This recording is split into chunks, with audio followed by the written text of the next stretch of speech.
Welcome to Hope at Night,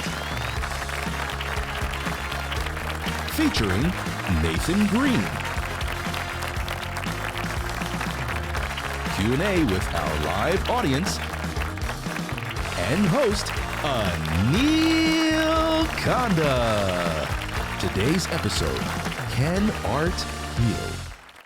And here's your host, Anil Kanda. Do you remember drawing pictures as a kid? Maybe it was a three-legged cow or a three-legged cat. Or maybe it was the classic sun that always smiled, that had the sunglasses in the corner of your notebook page. I remember doodling dragons and army tanks on the corners of my notebook pages throughout class. Sometimes my best friend Justin and I would go to war with our doodles, with each of us drawing one side of the battle. My soldiers definitely survived better than my grades in math class. You know, art is something that many of us stop doing as we get older, either because life gets busy or we run out of crayons.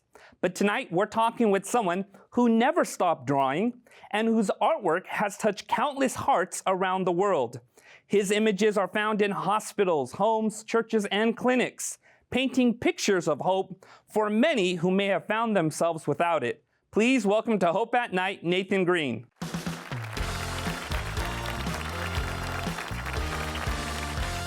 Nathan, thanks so much for being here. Thank you for having me here. Now, when you were younger, were you doodling in your notebook as well? All the time. I had a reputation in church for doodling while the pastor was preaching. Yes. What were you drawing pictures of in church? Oh, I drew some tanks, but not in church. I drew pictures, cartoons. I drew pictures of the people that were speaking. I drew a lot of birds and nature things. That was kind of my interest as a boy. When did you realize you loved art? Well, you know, my mother, all credit goes back to our moms, right?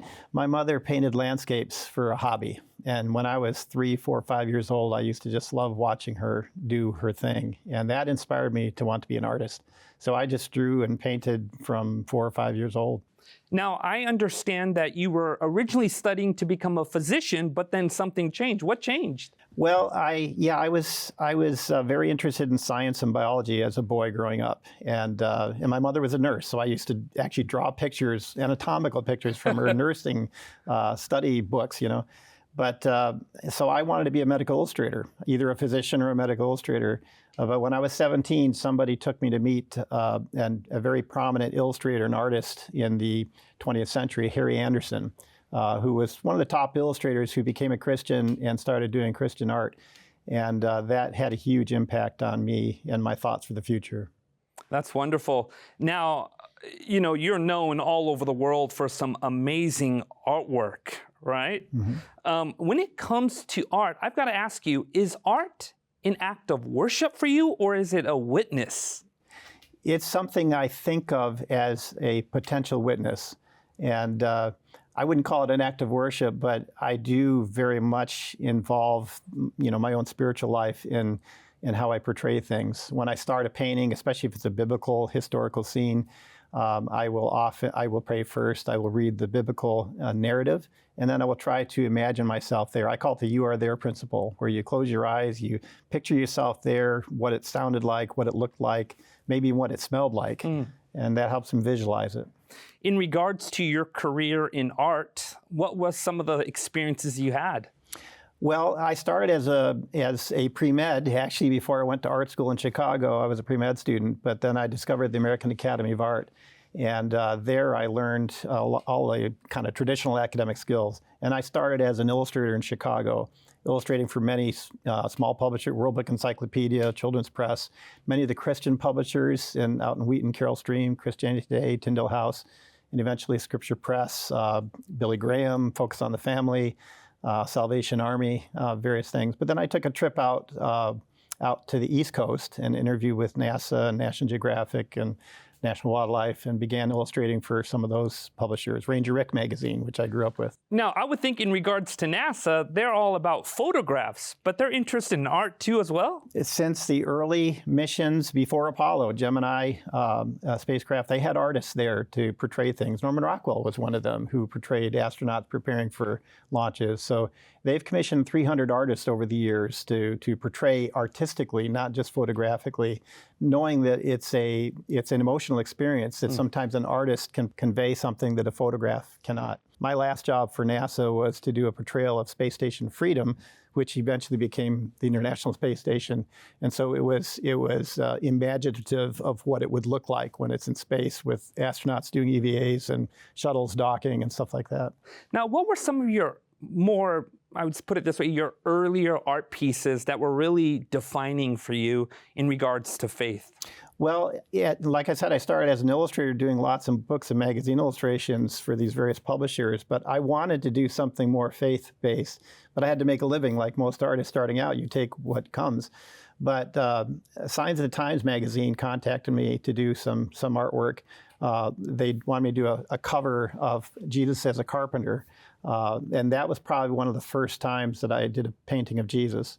And that was very well received. And after that, one commission after another came for painting a portrait of Jesus in various ways, sometimes for publications, sometimes for paintings. Now, your artwork is found in hospitals, so the impact of your artwork goes far and beyond. Yeah. But there's also stories connected to your artwork. What are some of those stories? Well, I just want to mention Harry Anderson, the artist I met when I was 17. He had a big influence further on down in my career. I was getting kind of burned out on doing many, many book and magazine illustrations. And I was out running one day, and I call it my mile-long prayer. I was praying that God would give me the opportunity to do something more long-lasting, like large oil paintings, like for a hospital. I mean, I was interested in being a physician. I always loved the idea of potentially reaching people in a time of their life when, they're really concerned and realizing the temporary nature of life. And so I got a call from a company that owned 2 hospitals, and they said, we called Harry Anderson and asked him to do 2 paintings for us. He said, well, I'm retired. Call Nathan. He'll do a good job for you. And those paintings were Christ Guide in the Surgeon's Hands, called Chief of the Medical Staff, and another painting called The Family of God, which is Christ surrounded by people from all over the world in different faiths. And once those 2 paintings were published, my career changed almost overnight to where I was doing large oil paintings, 2 to 3, maybe 4 a year for institutions like hospitals, and instead of many, many deadlines. Yeah. Now, in regards to that picture of Jesus in the hospital room, that's a well-known painting all over the world. People have seen that. Florida Hospital in Orlando used to give a card with that image on it to every surgical patient who came through their doors. So many stories came back to me of how it touched people. One of them that I loved was of a woman who was going in for a brain tumor to be removed, and it was a very serious surgery. And they gave her that card, and she held on to it as she was being rolled into the operating room. And the anesthesiologist said somehow she was still clutching it once she was under anesthesia. And when they took her out to the recovery room, she was still holding it. And she just wanted the artist to know it meant so much to her, that the idea that Christ is there with us, as Scripture says, I'm with you always. When you were painting that picture, what was going through your mind? This is one painting where there was no struggle, for one thing. It's just, it was just very, an easy thing to do.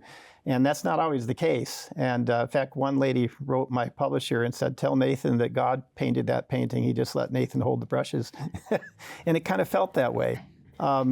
But I was thinking of how this might touch and inspire people. It was originally created for surgeons to inspire them outside a surgeon's lounge, but they quickly realized at the hospital it went to that it was the patients that most were influenced by it. I can just imagine, as you were talking about someone in a hospital room, maybe a waiting room, and they're just waiting to hear some news from the doctor or the nurse, and probably these paintings really speak to their hearts and minds. Yeah. People often ask me which is my favorite painting, and I usually tell them this one called Chief of the Medical Staff because of all the ways it's touched people and how I hear about it. But there was a man and his wife at Walt Disney World in Florida, and he had a heart attack, and they rushed him to Celebration Health. And she was a believer, and he was not. And she had, for years, had prayed for him. But they rushed him to surgery, had quadruple bypass surgery. But somebody had shown him a card of that from the gift shop. And when he came out to recovery room, he asked his wife to go down and get 20 of those cards. And he wrote to 20 of his closest friends and family members, this is where I was, and this is who was with me. And when I hear about that, then I get excited about the fact that what I do is not just to meet a deadline or, to pay the bills. It can touch people spiritually. I'm sure that fills your heart to get those kinds of letters or postcards. It very much does, yes. Now, Nathan, I got to ask you though, have your paintings ended up in some strange or unexpected places? Well, yeah, I mean, there's some interesting stories, just like Harry Anderson, the artist I mentioned, did a painting of Christ at the UN building, and several times black and white versions that have ended up on the National Enquirer, where people claim it was a photograph taken by a tourist. That's happened to my work too in tabloid magazines, yes. But I also hear some interesting stories. Again, the one of Christ, God, and Surgeon, I had a friend who was a mission pilot, and he was going from Bolivia to Peru, and he found a copy of a copy of a copy of that in the customs office. And so these things come up, and they cross all denominational boundaries, which is very pleasing to me. I like that idea. Now, you talked about this painting, Chief of the Medical Staff? Yes. And you said it was fairly easy to paint, but have there been paintings that have been difficult? Yes. Could you think of perhaps the most challenging painting you've ever had to paint? I think the most challenging painting was one of the healing miracles of Christ, the paralytic at the Pool of Bethesda. I painted Jesus' face over 11 times before I called it adequate. And I actually spent 5 weeks painting it and scrubbing it out and repainting it. And I think it's because I find painting Jesus himself is the most challenging thing. And if I don't get that right, then the whole painting is not worth its salt. And that particular time, I just wanted to show the love and the compassion and the kindness and the divinity of Jesus. But I'm painting from a human model. And so to make that translation is sometimes a challenge. I can see why it might have been a struggle for you to get that expression right. Yes. When you're doing that. Yeah. Now, are you just sitting in front of a blank canvas when you're thinking about these things? Are you doodling in a notebook prior to this? Tell us the secrets, when it comes to this stuff. I had a family member who once said, it must be nice to just be in the studio doing arts and crafts all day. And well, the truth is that what I do is very well planned out ahead of time. I start with an idea. Sometimes I'll do doodles and sketches. That's where the doodling comes in. And then I pose models. Norman Rockwell used to say, spare the models, spoil the picture. And so I try to find models. It's like casting for a movie. Try to find models that fit the character I'm looking for. And so then I do a preliminary comp that's an elaborate pencil drawing, and then I transfer that to canvas. So by the time I'm painting in color, most of the composition and perspective and lighting, it's all been figured out ahead of time. I got to ask you then, how long does an average painting take? These large oil paintings take anywhere from 3 or 4 months on up to beyond a year. There's 2 paintings that I've done that have taken a full year. Yeah. Was it because you just had to keep going back to it and get the expression right, like you were saying? Because they were very big and complex. Okay. 2 of those paintings, the painting called The Blessed Hope, it's a painting of the Second Coming of Christ. That was very large and complicated. Just the painting itself took a year and probably another 4 months of prep time. Nathan, when do you know a painting is actually done? I can just imagine just thinking as you're looking at a painting thinking, I don't like that person's face. Maybe I need to change the color here. Maybe the sunrise color could be a little bit different. How do you know when it's finally done? Well, I usually tell people that when I feel like I can walk into the scene and everything seems complete and the atmosphere and everything's there. But I also tell my agent that I usually like to keep them around for a few weeks, to keep them for observation, I tell them, because I will often see something a few days later or a week later that I want to change and tweak. And he knows that. So, what are you presently working on? Currently, I'm doing a large series of 12 of the Healing Miracles of Christ for Loma Linda Hospital. They just recently built an entirely new hospital at Loma Linda, and they wanted this scene to be on the main floor, what they call the grand hallway, because they know that many people who come through their doors may never step foot into a church. And but this is a moment when they realize that life is not forever, that they may be struggling with something with a loved one or themselves. They realize the temporary nature of life. And so this is an opportunity, what I like to call, to have a sermon on the wall that can touch people spiritually and perhaps for eternity. showing the love and kindness and compassion of Christ. It's the character of God. That's what it's all about. You know, I as you were talking, I was just pondering this, that some people end up at the hospital and never leave. Yeah, and I'm aware of that. In fact, 3 of the 12 paintings I'm doing for Loma Linda are resurrection scenes. And that's with the knowledge that some people who do bring a loved one or themselves to a hospital may not leave. And this is a reality that we have to all face sooner or later. And so I wanted those scenes of the resurrection of Lazarus, the son of the widow of Nain, and Jairus' daughter. I wanted people to see those paintings and realize, hey, you know, Jesus came and showed us that death is a temporary problem, that that we have the potential for eternal life, and he proved that to us. And these are just beautiful pictures of hope, as you had said earlier. Yeah. Nathan, I know we have much more to talk about. It's exciting. If you've ever seen a painting that stopped you in your tracks, that made you feel something deeper, you know the power of art. When we come back, we're going to find out more about the artwork on the set. We'll also peek behind Nathan Greene's canvas and find out some of the real-life stories connected to the subjects in his paintings. Don't go away. We'll be right back.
Welcome back to Hope at Night. We've been talking with master artist Nathan Greene, a man who paints hope and who has made Bible stories come alive through his brush strokes.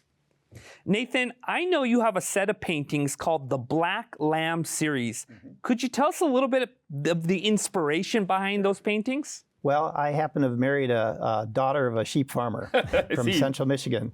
Ralph Jocelyn was his name, and when I first started dating his daughter, he had about 150 sheep. They're all Suffolk sheep, an English breed. But I noticed one day, we often watch them giving birth, and I noticed one day that, of course, the lambs of Suffolk sheep are black when they start out. And I thought, why? We always see Jesus holding a little white lamb, which has its symbolism, but why not a black lamb? Because there's the old saying, the black sheep of the family. And I thought a lot of people would relate to that. So I did a painting called The Lamb of God. It's a picture of Christ holding a black lamb close to his heart. And that's a little baby Suffolk sheep, inspired by my father-in-law. And that was so successful. People really did identify with that I did a whole series. I think there's 5 or 6 of them altogether. Now, I can see why that painting really resonated with people, because we all sometimes feel like the black sheep of the family, I think right? we can all relate to that, yes. Right, the outsider, the one who doesn't fit in. Yeah. And it's a painting of Jesus holding this lamb very close to him. Yeah. What was the message you were trying to communicate with that painting? I think it's foremost that no matter what we've done in life, that God is willing and able and is offered to forgive. And so that's showing God's character through love and compassion, the willingness to forgive no matter what. Because I think a lot of times we think, oh, I've done bad things, God can't love me, and that's just not true. That's not what the Bible teaches. That's beautiful. Now, you have another well-known painting called Johnny Made Whole. Yes. What's the inspiration and story behind that? That was actually commissioned by a hospital president whose own son had cerebral palsy. And he wanted a painting that would be an encouragement to parents and children who are going through tough times, perhaps illness or severe illness. And when I realized his son had cerebral palsy, I thought, wouldn't it be wonderful to show him walking away from his wheelchair in heaven? I don't need this anymore. And that was the idea behind it. That's incredible. Interestingly, many families who have lost children have asked me permission to have an engraving of that image on their children's tombstone. And it's become pretty moving for family members, and to realize, again, that God has promised to heal all these things. I can see that. I just imagine, someone like a parent coming back to that tombstone and seeing that picture and the reminder of that hope. Yeah, I love the thought that it will encourage them and remind them. Now, earlier we brought up one of the most complicated paintings you've ever had to do was the Blessed Hope. Yes. Right? Could you tell us a bit about the details and stories and some of the people that are part of that painting? Yes. Well, the Blessed Hope is a depiction of the second coming, but it's also a depiction of the resurrection, which is also in the Bible. And I thought, I have an opportunity here to encourage some friends of mine who have lost a young child. Our friends David and Carrie were missionaries in Sierra Leone, Africa, and they came back because their little girl, Christy, was ill. It turns out she had neuroblastoma, which is a brain cancer. And we got to know them really well during this time. She lived another year and a half, but she did die at age 4.5 of cancer. And I did a portrait of her 2 years after she passed away, of her holding a little white kitty and Jesus about to pet the kitty, and they have that in their home. But it was years later that I was commissioned to do this painting. And I thought, this is a great opportunity to remind David and Carrie that they will see their little girl again. And so that's a model posing as Christy, being reintroduced to her parents. That's beautiful. You have so many other people in that painting. Yeah. Could you tell us a little bit more about those other people too? They're all real people. We had other friends. There's a couple in there receiving a baby from an angel, and they had experienced a miscarriage in their marriage. My wife and I, the first pregnancy ended in miscarriage. So we know that these things are common, but they're very impactful emotionally for the parents, especially the mother, I think. And so again, encouragement to people who have experienced that. There's also a little girl in there. My only representative of China is a little girl, probably about 10 years old. And I put her all by herself out in the open with her arms outstretched. And it almost, if you look at the painting, it almost looks like Jesus is looking right at her. His arms are outstretched, hers are outstretched. And I wanted children to look at that and think, identify with her, that Jesus would come if it was only for me. And it has had that effect. I've heard stories of young children, young teenagers saying, I want to be there. And they identify with these children. Now, we have 4 of your paintings of 4 of the 7-day creation set that you did. Yep. Now, I see equations, I see numbers. Now, are those real numbers and equations? They are real, but I can't claim to have brilliance and expertise in that aspect of science, but I have good friends. I have a chemist friend and a physicist friend who advised me on what equations would be meaningful and appropriate.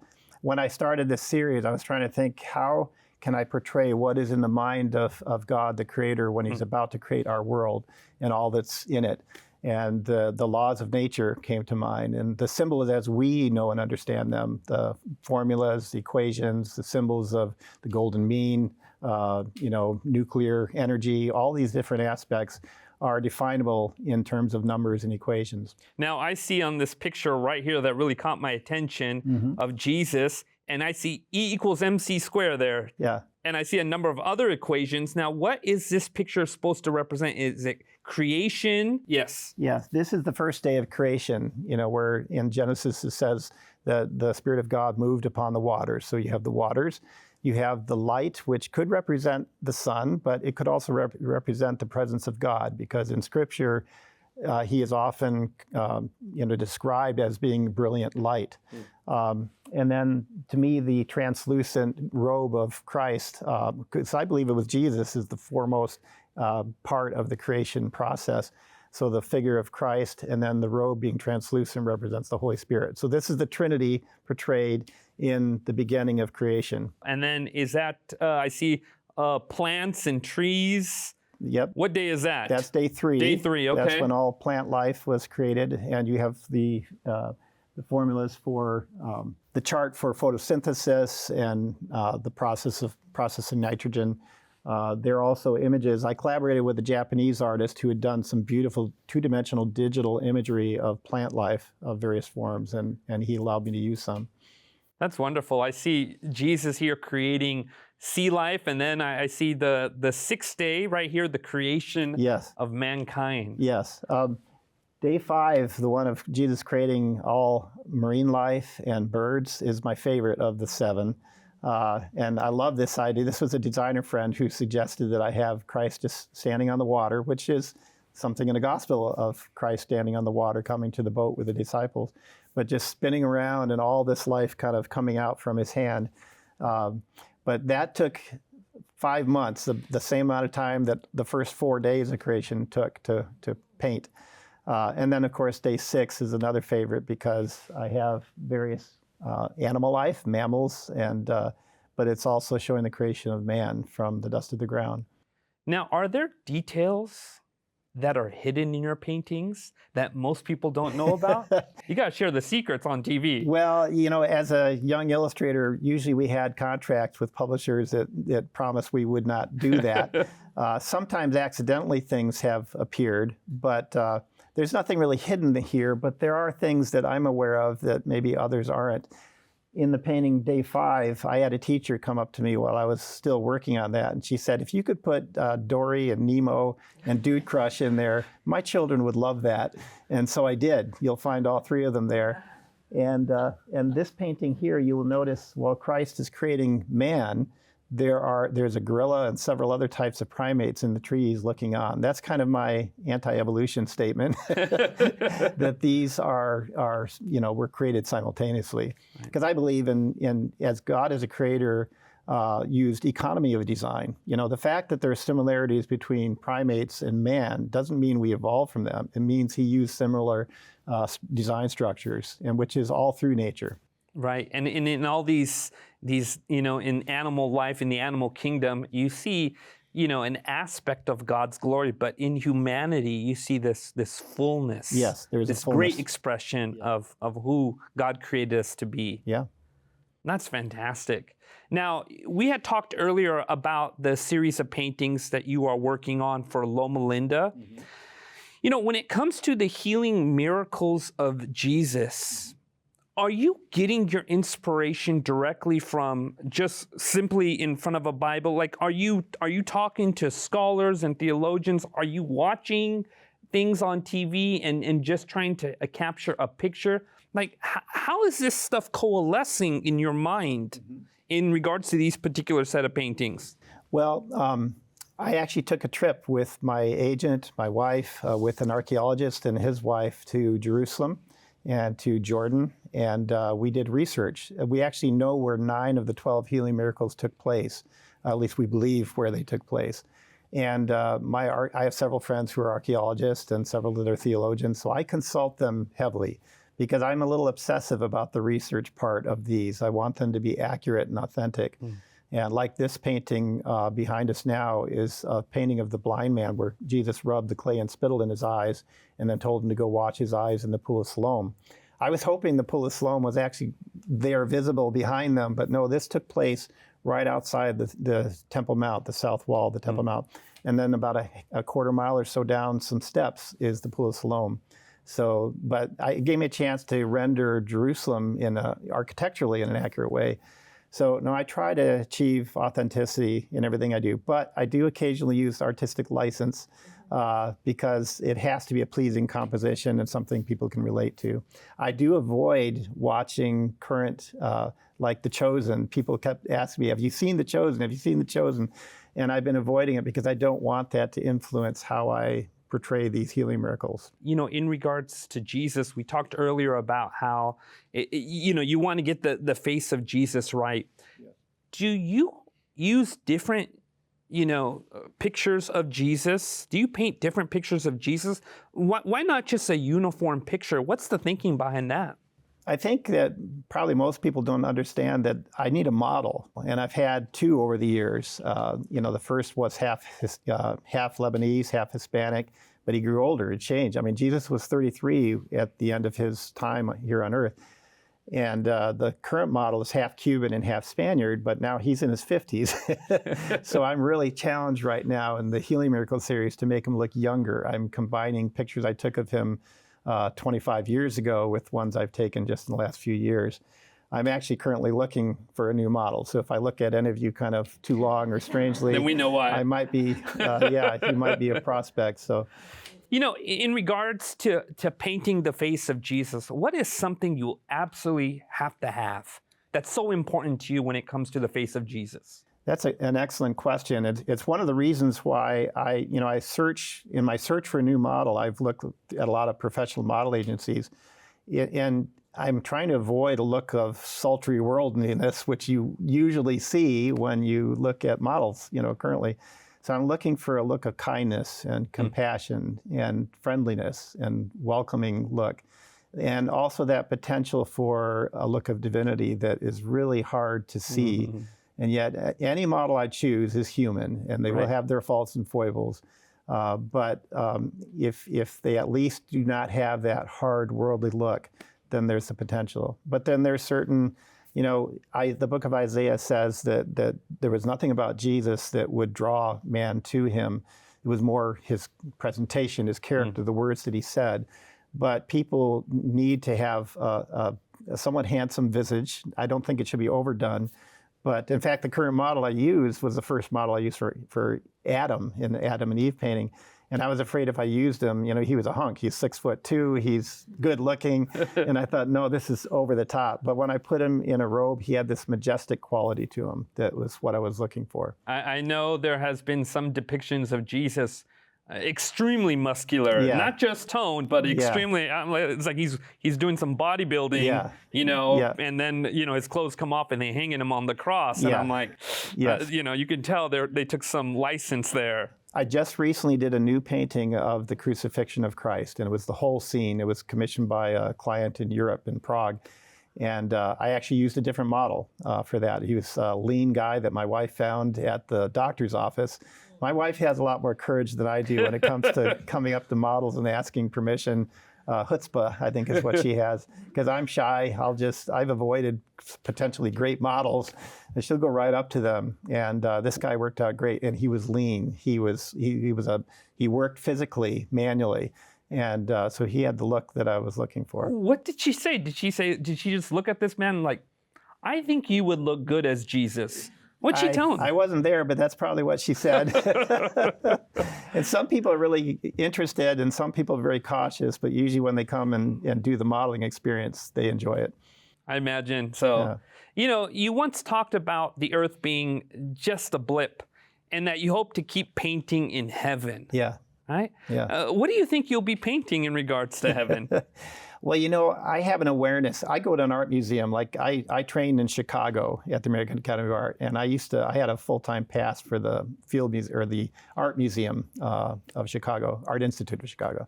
And I would go and study other artists' work. And there is a purpose for art that is different in a sense than what I do.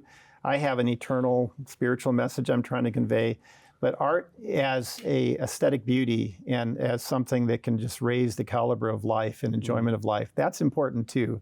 And I think if I didn't feel the need to touch people spiritually, I would very much enjoy just painting for aesthetic pleasure and to share that pleasure. And I think in heaven, the potential for painting just for enjoyment. I mean, I'd love to go out every day and do plein air painting. I would really enjoy that. But that doesn't complete the mission that I feel I have, that I feel God has called me to do, to reach people spiritually. At one time I walked into a church, I saw a placard that had a Bible verse that says, "Eye has not seen, nor ear has heard the things that the Lord has prepared for those who love him." And it sends this message that apparently anything we've seen on earth, anything we've ever heard, anything that's entered into the human mind doesn't compete with the glory that's in heaven. Yeah. Now that's just astounding to think about. Yeah. I mean, painting in heaven, but just much less just what the first few moments must be like in a world untouched by violence and evil and suffering. Yeah. I have done several paintings of heaven. The Lion and the Lamb, where children are gathered around a lion, and some of them are running up, and Christ is there, and he's encouraging a little boy to pet the lion. There's another called Lord God Made Them All, where Jesus has children gathered around and by the seashore, and dolphins are coming up, and he's encouraging them to reach out to touch the dolphins.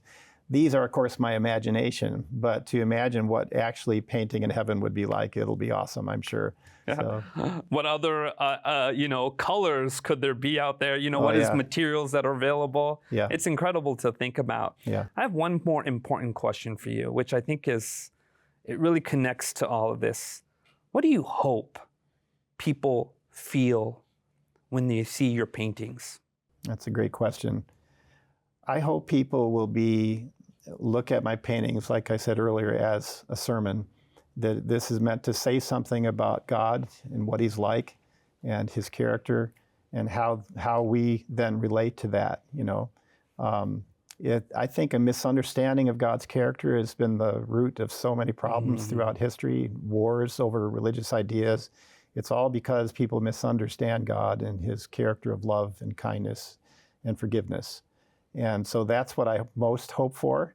And I hope people see something about God that wins them to him. That's beautiful.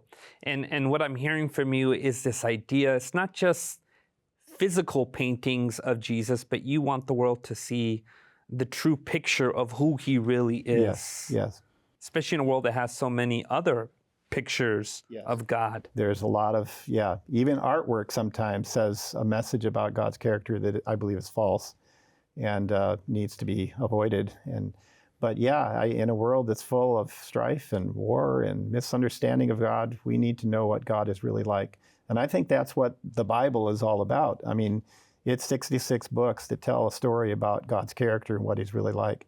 And there's some things in there that are difficult, but the ultimate message, I think, of the Bible is that in the end, he wants to forgive us. He loves us. He wants to take as many of us, save us, and have eternity for each one of us. Nathan, I've really enjoyed this conversation. Nathan Greene's paintings may be made of oil and canvas, but they speak in a language of hope. A hope that reaches into hospital rooms, living rooms, and even the quiet spaces where we wonder if God still sees us.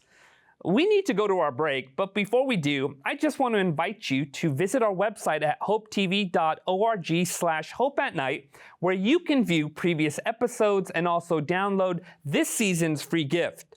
When we come back, we'll open up the floor for questions for Nathan. Stay with us.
Welcome back to Hope at Night. We've been having a great conversation with renowned artist Nathan Greene. I could listen to him all day, but I know some of you in our audience have questions of your own. Who'd like to ask Nathan a question? Right over there. I'm deeply inspired by a painter's ability to imagine an image in their heads and then be able to convey that in a way for the world to see.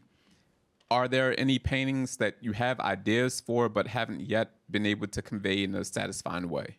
Yes, I think Further Scenes of Heaven are probably the biggest challenge. And I'm not even sure if I should go too far there, because it's trying to capture something that no one has seen yet and can only imagine. And our imaginations do have limits, you know.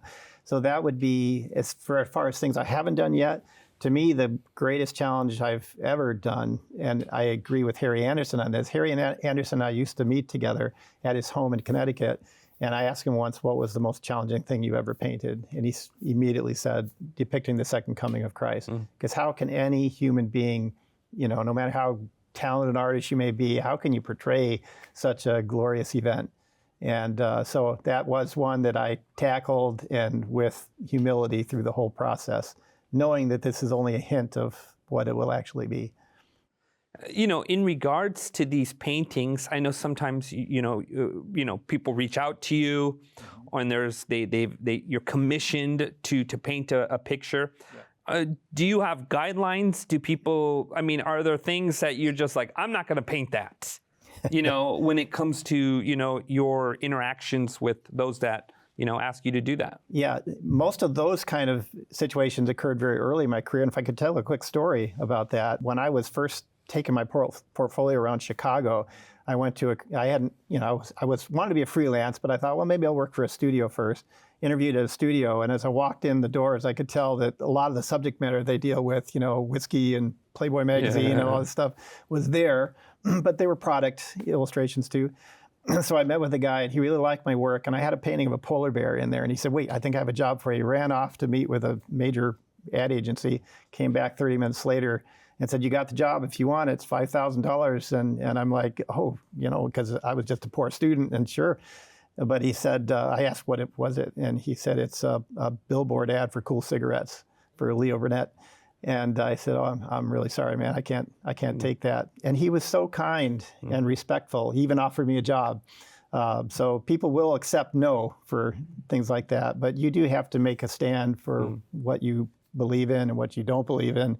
My grandfather passed away from lung cancer from smoking when I was 13. And so just for my own faith and for what I recognize in society, it's not something I want to support. Right. Yeah. It communicates a lot about you, and it tells me you're someone who is principled.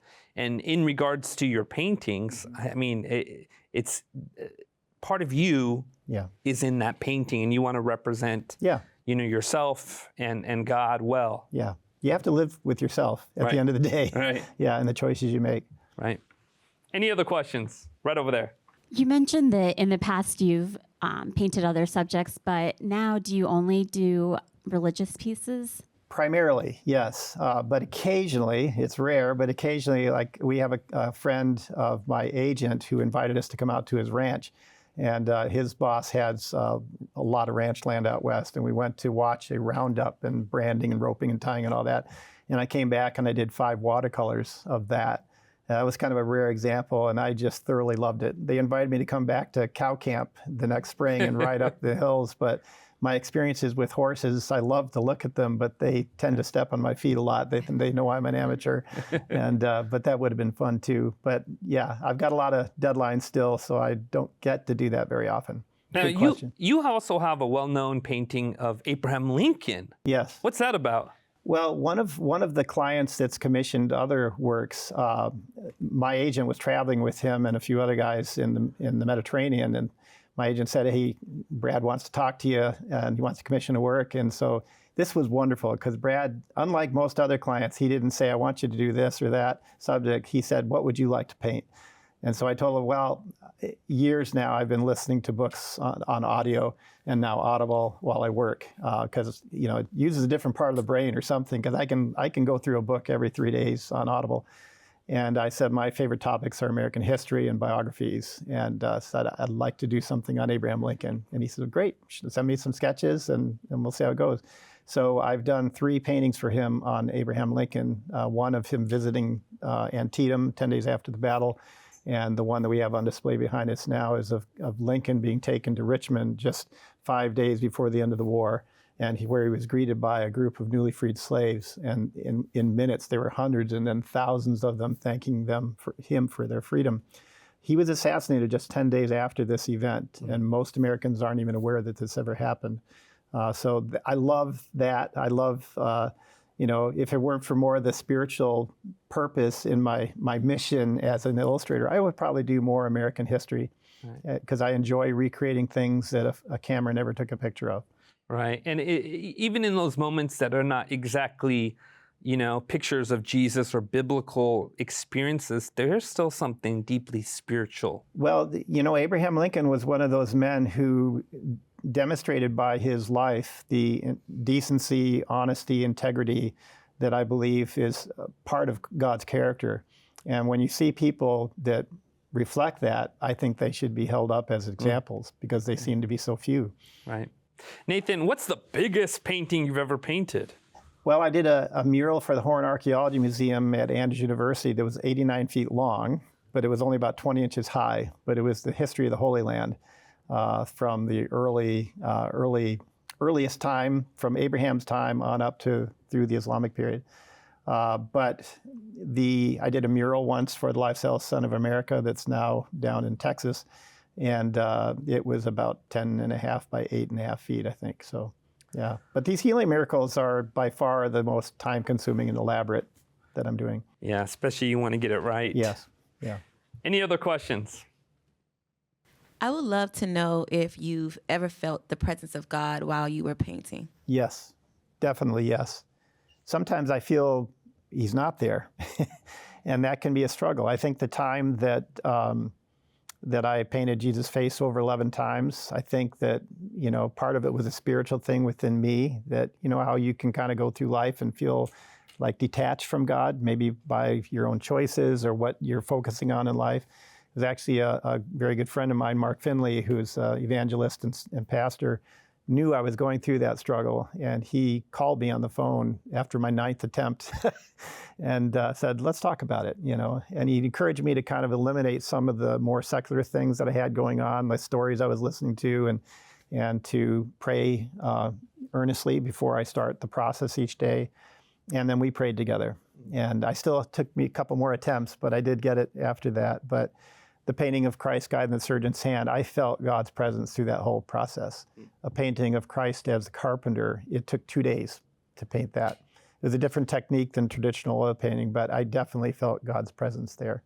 Why I don't always feel that, I don't know, but definitely there have been times. The day after I met Harry Anderson, I was back at my high school academy talking to a friend, and I suddenly felt the presence of God's Spirit. It was almost like he was surrounding me. And I told my friend, I don't know what, I was 17 years old. And I said, I don't know what it is, but I think God has a plan for me, and it's related to meeting Harry Anderson. And boy, did that ever work out that way. That's life, right? Yes. I mean, there are moments that we feel very close to God, and there are moments that we just don't. Yeah. But that doesn't necessarily mean that he's left us or abandoned us. Yeah. I mean, it could be based on if we ate cheese pizza last night. We just sometimes feel up and down, right? How much sleep you've had. Right. Or, yeah. Exactly. Any other questions?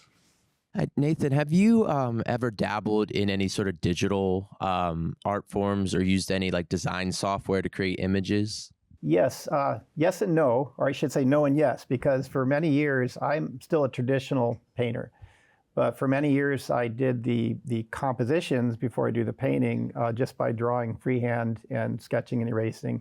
But when it came to doing the painting of the Second Coming, which was about 15 years ago, this was way too complex to try to do that way. So I got Photoshop software. I bought a big monitor for my computer, and I hired some friends to teach me how to use it.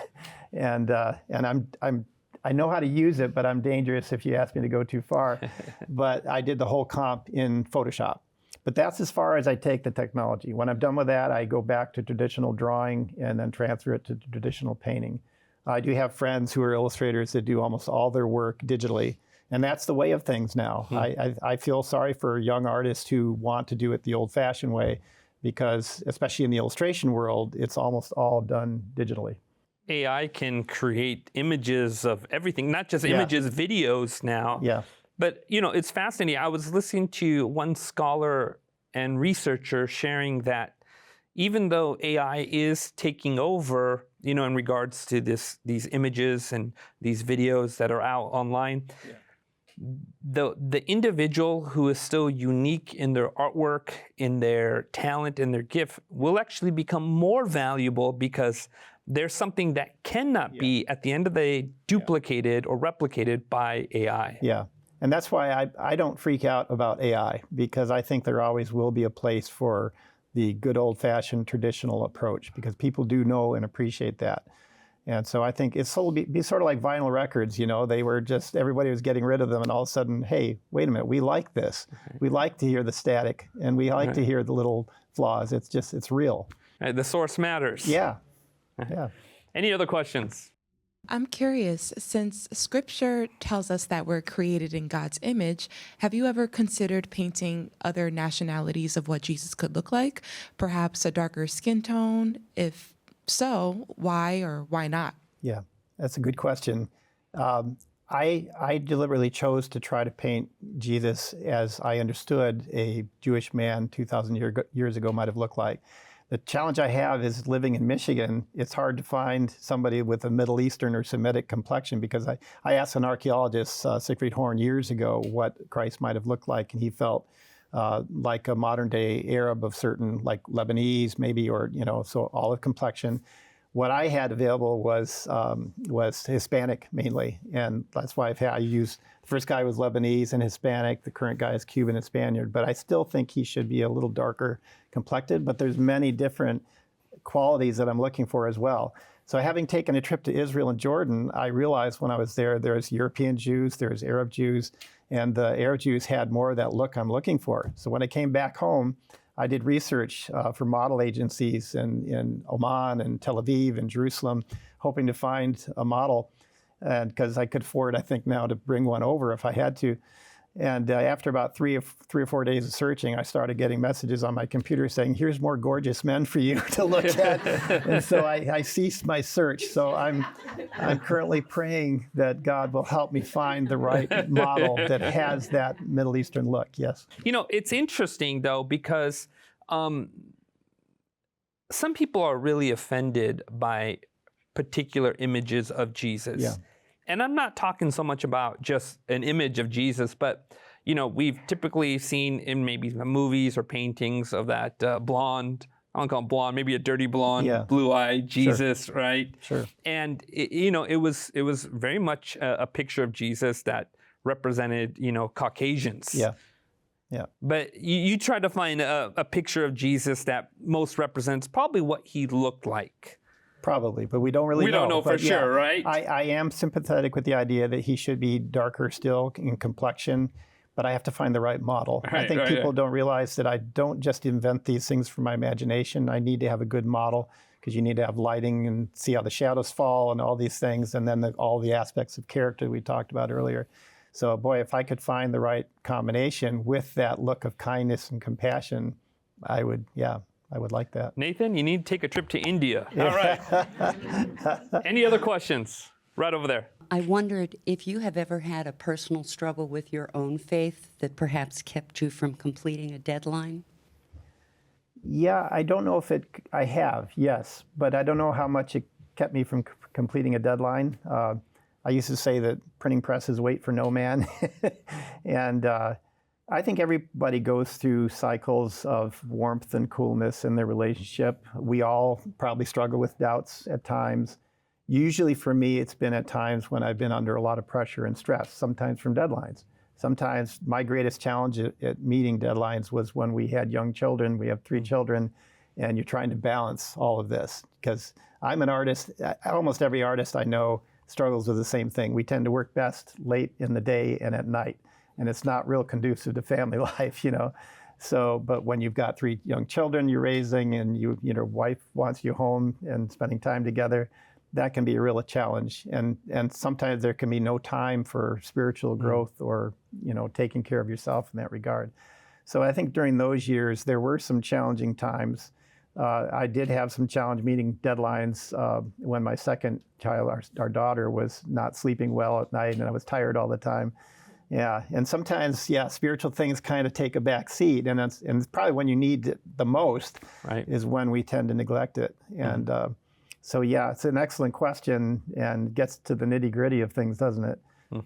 Life is challenging, and I think even for pastors and evangelists who do this all the time, they still face the same life's pressures and distractions and everything, and it's a challenge. I think that's why that's why I believe in a day of worship every 7 days, because God wants us to take a break from it. Even if in our mind we're still active and wanting to keep doing what we want to do. I struggle with that, but I know that God wants us to step aside and rest for a while and just put it aside, and we'll be better off when we start the new week. Right. That pause really helps us to reset and to see things clearer. Yeah. We got time for one more question. Right over there. When you were actually painting a subject, have you ever been brought to tears? Not while I was painting, but while I was processing how I would paint something, while I was reading the scriptural account, I have been touched emotionally to that extent.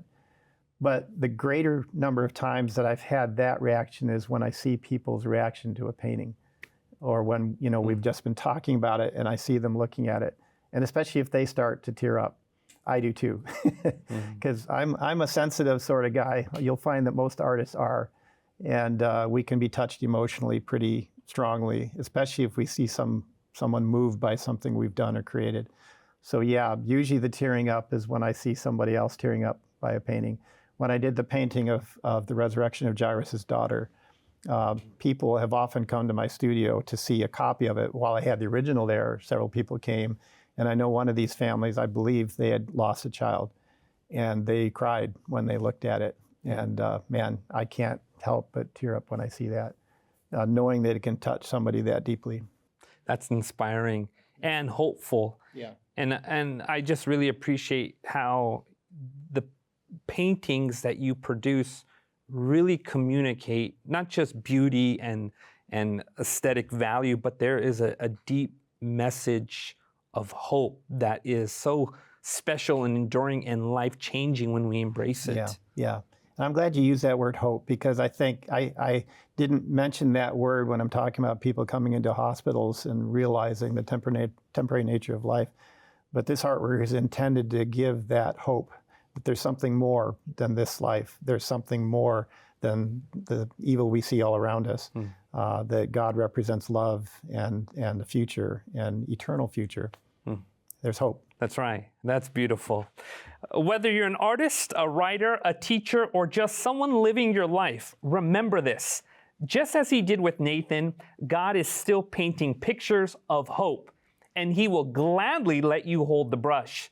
So what picture of hope will you let God paint through you? In a world often fixated on images of despair, maybe your life, your words, your work, your witness is the masterpiece someone has been waiting to see. A masterpiece that still whispers hope even at night. Don't forget to find us on social media and to visit us at hopetv.org/hopeatnight for your gift. Thank you for joining us. We'll see you next time.